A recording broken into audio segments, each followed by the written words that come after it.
sisters, my name is Lori, and this week we are creating an edible James Charles makeup palette. He just launched his mini makeup palette, which is so gorgeous. I'm obsessed with it. So I'm hoping I can do all of these colors and do this exact kind of makeup palette on the top of the cake, but the inside, I mean, I could not just do a vanilla cake. It is James Charles, so I want it to be an explosion of color so it looks just as colorful as the palette. So I've got my cake batter here, all of my colors. I'm going to divide up my batter and then change this plain vanilla into something pretty.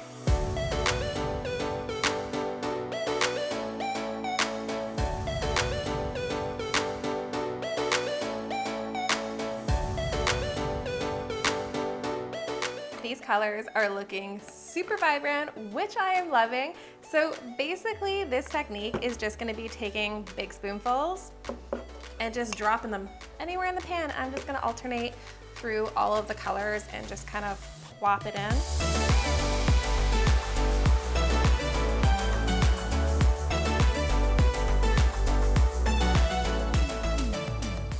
Cakes just came out of the oven and they are still hot, so I'm gonna let them cool while they baked. I definitely had lunch, feeling much better now. But this palette has so many colors, so I figured while they cool, we would start on all the colors. I have all this pre-colored fondant that I have from other cakes and stuff, so I'm hoping that I can use these to help make some of the different colors and a lot of food coloring, so I'm just gonna jump into making 49 little circles of fondant.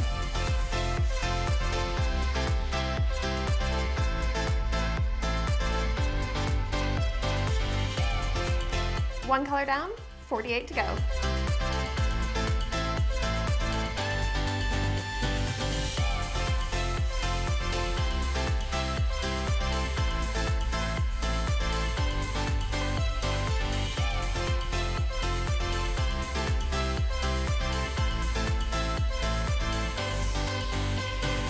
That was the last color.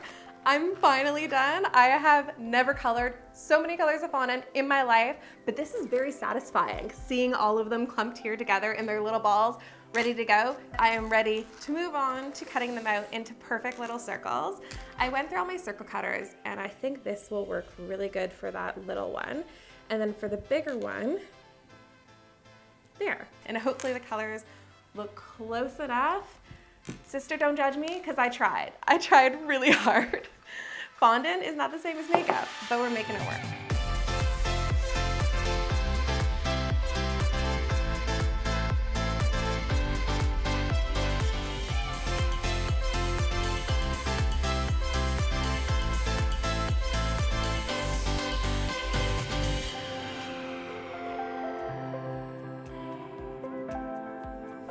There.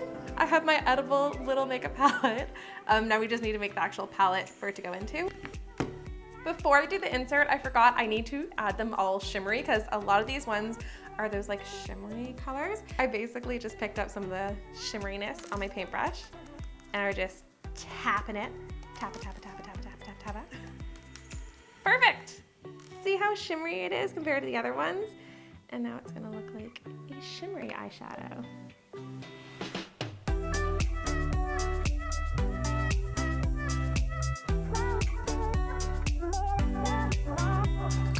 So I just finished cutting out all of my circles, but now I need somewhere for them to go into. So I have some black fondant here. I'm gonna start rolling that out.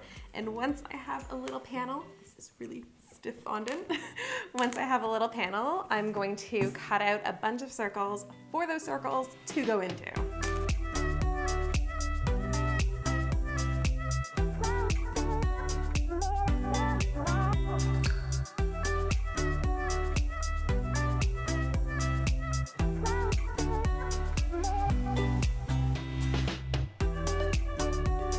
So I let this dry a little bit, so I'm hoping that it's going to flip really seamlessly because I need to wet the back of it. I don't know how to get my hands out. Oh. My whole thought with this, because I feel like it seems, I don't know, a little bit silly and overdone to make a whole insert for these rather than just glue those circles on top of the cake, but I thought if I made an insert, it would look a lot more like a palette would, so that way they're actually inset, you know, like makeup would be. Powdered sugar to the back, because I forgot.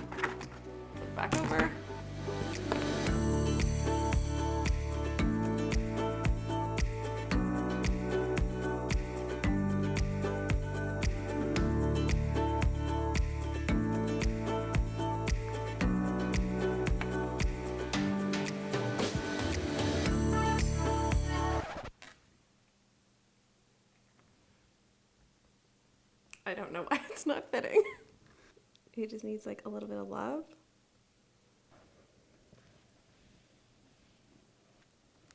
Just to clean up those edges. We're problem solving. We're going with it. Okay, let's see. Let's see. Well, that was better. Looks good though, right? Like it's working? Yeah. All right. Yeah. Okay. I'm not gonna lie, that had me in full-blown panic there for a second. I was like, no, I didn't just spend all those hours making this perfect little insert for it to like not sit in.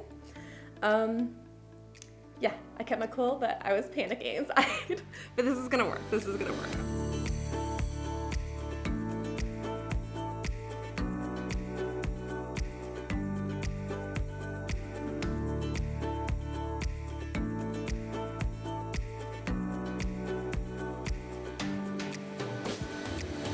These are looking so good. The palette looks awesome. I'm really excited. Now, onto the cake. These are already so colorful, but I'm really excited to see what they look like inside once we start carving out that caramelization a bit. Ooh, they're so colorful. Way too excited about this.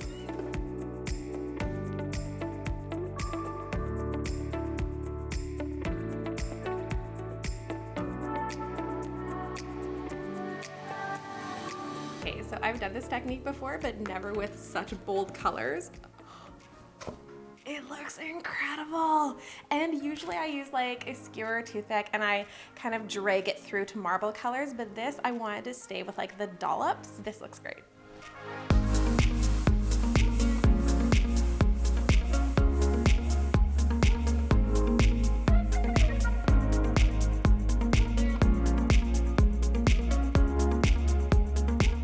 Cake is like super colorful on the inside and just black on the outside. I thought just plain white icing in the middle wouldn't look quite right. So what I did before when I made like a super colorful cake, I did red icing and it just kind of blended in with the rest of the layers. I can't believe how colorful this cake turned out. I'm really excited to see it when it actually gets cut and we have a slice out of it. Too bad James isn't here to see all of this, but I feel like this would all be James approved.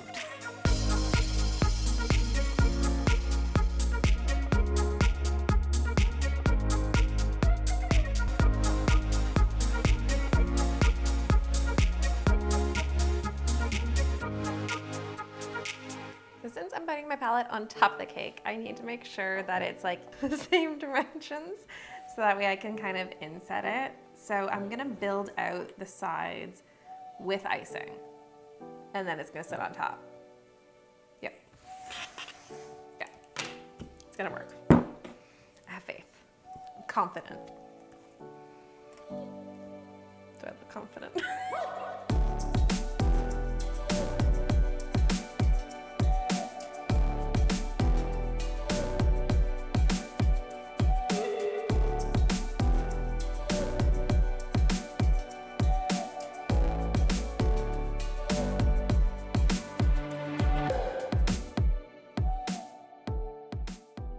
Moment of truth. Hopefully it fits nicely.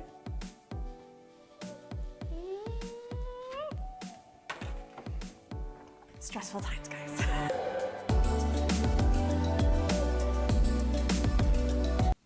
Oh, oh, oh.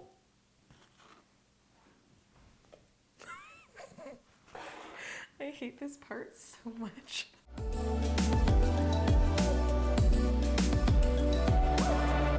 It's working, it's working. I was nervous because I was like, hey, I have to build out the icing farther than what the palette's gonna be and then try to smooth it back, and that was a lot of icing.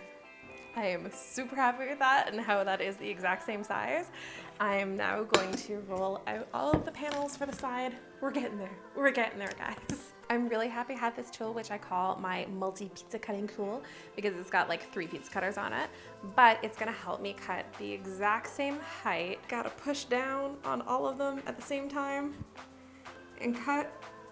Oh my God, my arms aren't long enough. Okay.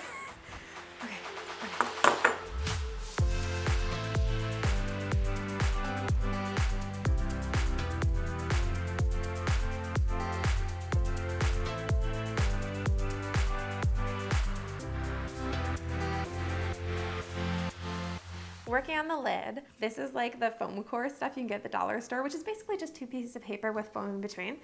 And if you cut one side of it, it hinges like a lid, like the palette lid would. So that's what I'm gonna create. I'm gonna mark it out, and this lid is gonna open and shut. You're cheating. I'm not cheating. I mean, people use non-edible stuff on cakes all the time, Kevin.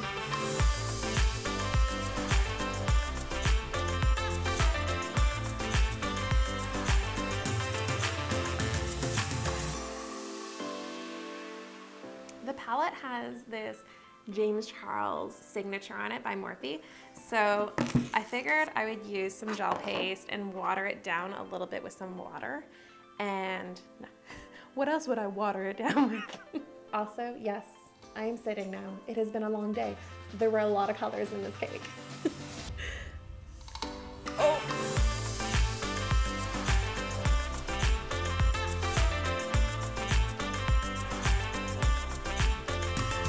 You know, that is not half bad. I am shocked. I mean, right? It kind of looks like it. I like that it's kind of shiny. For being such a simple cake, I mean, it's a black box with some circles on top, to be clear. Man, some of those sections were challenging, but I'm really excited of how like everything turned out on it. And if this, I was gonna say if this lid works, but it's working. It's working. It's a cheater lid, I'm aware, but it's okay. I'm okay with it being a cheater lid. Come on, look at that. If you guys really like this video and want to see more like this, don't forget to like it. And if you haven't subscribed, please hit that subscribe button. I would love to see you. I feel like I have to prop this open. I would love to see you back here so we can make more things together. And cue sexy B-roll.